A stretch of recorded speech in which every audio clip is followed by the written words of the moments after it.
Le gouvernement Sama Lukonde II, cet avènement suscite des débats dans la classe politique. Quelle priorité pour ces gouvernements qui restent encore avec quelques mois d'exercice? Par rapport également à cette question, nous allons revenir sur la question liée à la sécurité. Les questions d'actualité, ça sera avec le président fédéral en province du Nord Kivu de l'ADES, qui est l'Alliance des démocrates pour l'égalité sociale. Lui, il est avec nous et on aura le plaisir de le recevoir.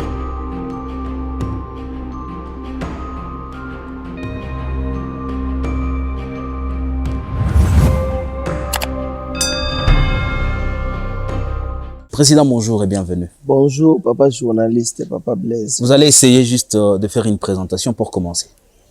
Oui, moi c'est Alain Zeza. Je suis le président fédéral de l'Alliance des démocrates pour l'égalité sociale, parti cher à l'honorable Jean Bosco Kaboy Bouivou, qui fut questeur adjoint dans la mandature passée. Alors, il faut commencer à identifier également le parti politique que nous recevons aujourd'hui dans l'émission Libre Opinion. ADES, est-ce à la majorité, à l'opposition?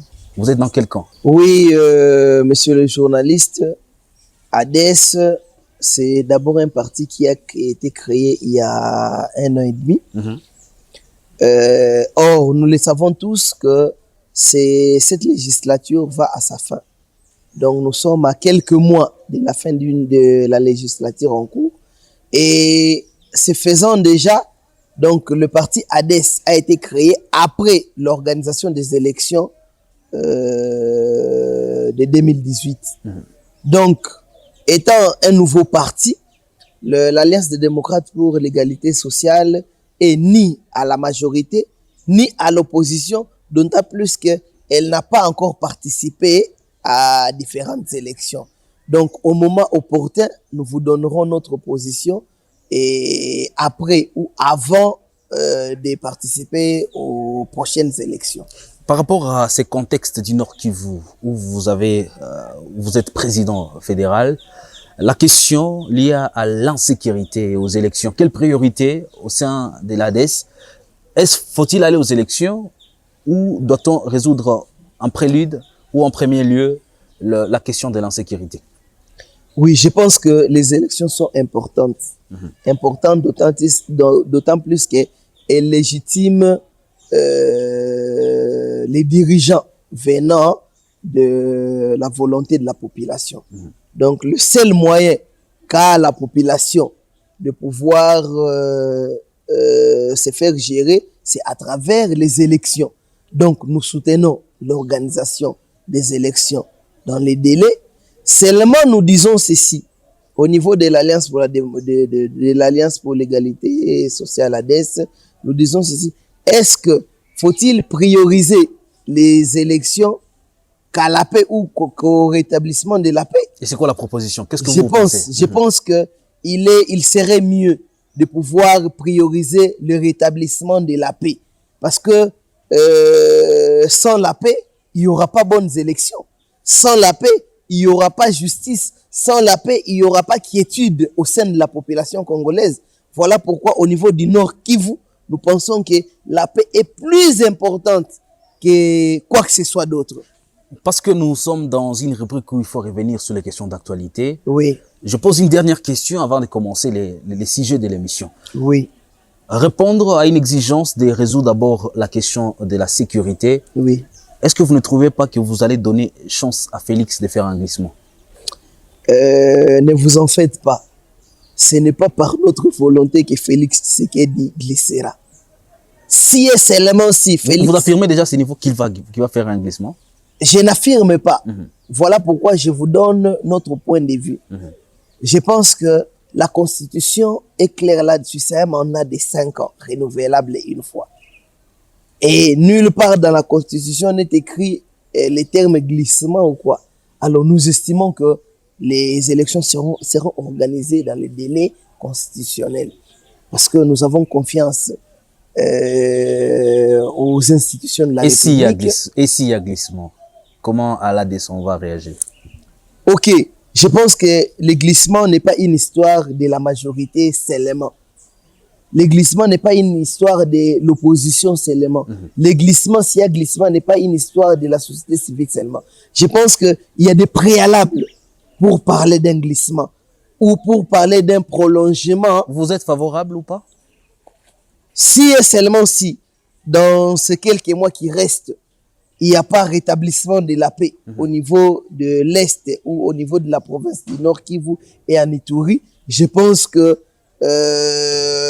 si les acteurs politiques, si les membres de la société civile, si les confessions religieuses peuvent s'asseoir autour d'une table et réfléchir sur comment gérer le pays après le 20 décembre ou après à la fin du mois de décembre, ça ne dérange pas. À notre niveau, à DES, je pense que je ne cesserai de te le dire, nous priorisons la paix. Si ces acteurs politiques, si ces membres de la société civile, après une certaine assise, convergent tous sur la décision de pouvoir, comment dirais-je, prolonger l'organisation des élections à une date ultérieure, je pense que l'ADES se soumettra à cette décision, d'autant plus que c'est aussi une volonté de la masse, c'est aussi une volonté de ces personnes qui seront autour d'une table. Parlons maintenant de cette question d'actualité aujourd'hui. Oui. À quelques mois, alors que nous sommes en plein processus des élections, il y a déjà identification des électeurs. Oui. Un gouvernement, Sama Lukonde 2, traité comme ça par certains Congolais, sort. Quelle analyse vous faites déjà lorsque vous avez vu le nom sur les gens qui ont été renommés? Effectivement, nous saluons l'avènement de ces Samba 2.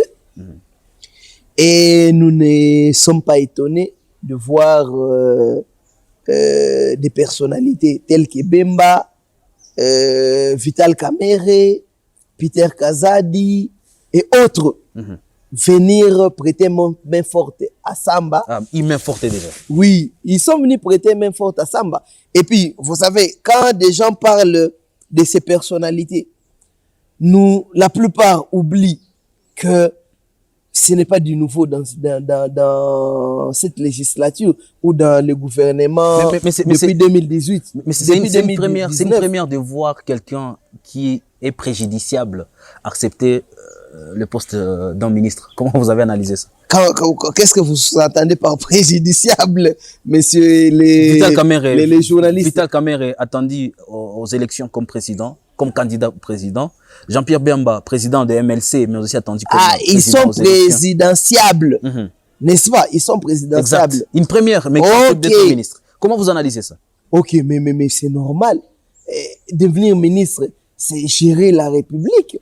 Si le chef de l'État a jugé bon de placer, après une concertation avec ces personnalités, de placer à certains ministères par rapport à un résultat que le chef de l'État attend d'eux.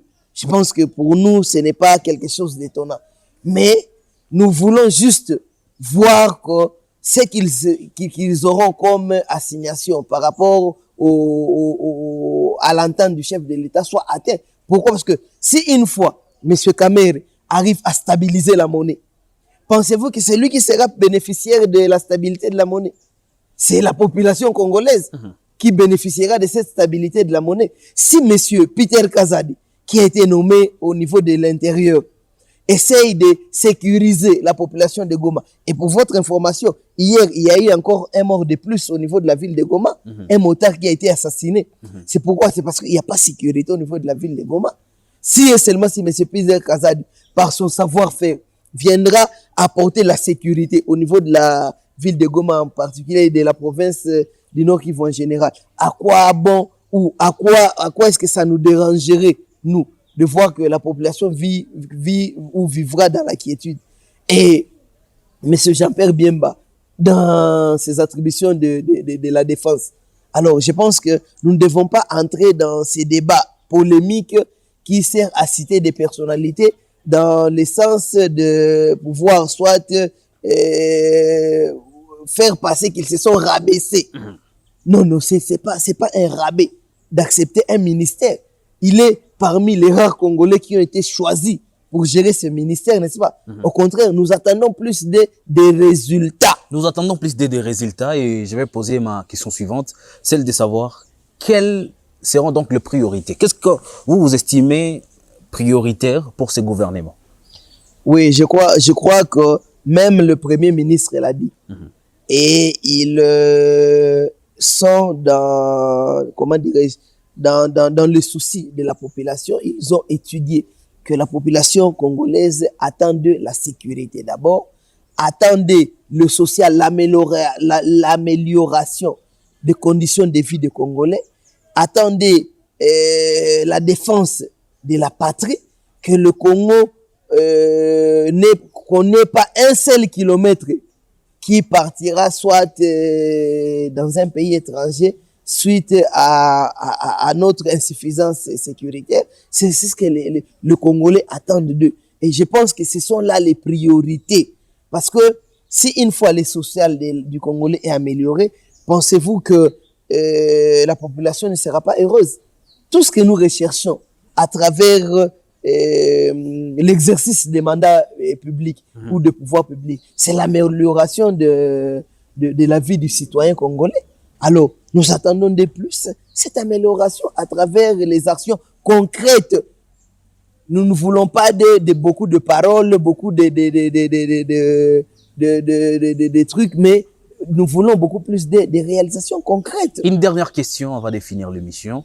En regardant les profils de nouveaux ministres dans ce gouvernement Sama Lukonde, quel est le pourcentage que vous donnez pour la réalisation de ce que vous estimez être prioritaire? C'est vrai qu'étant homme d'État, étant un homme politique aussi, nous ne pouvons pas prédire un échec pour un gouvernement en place. Non, ce n'est pas le rôle du politique seulement de prédire de l'échec pour ceux qui gèrent. Pourquoi? Parce que ça nous donnera du fil à retordre. Parce que nous demandons où nous voulons accéder au pouvoir demain à travers les élections.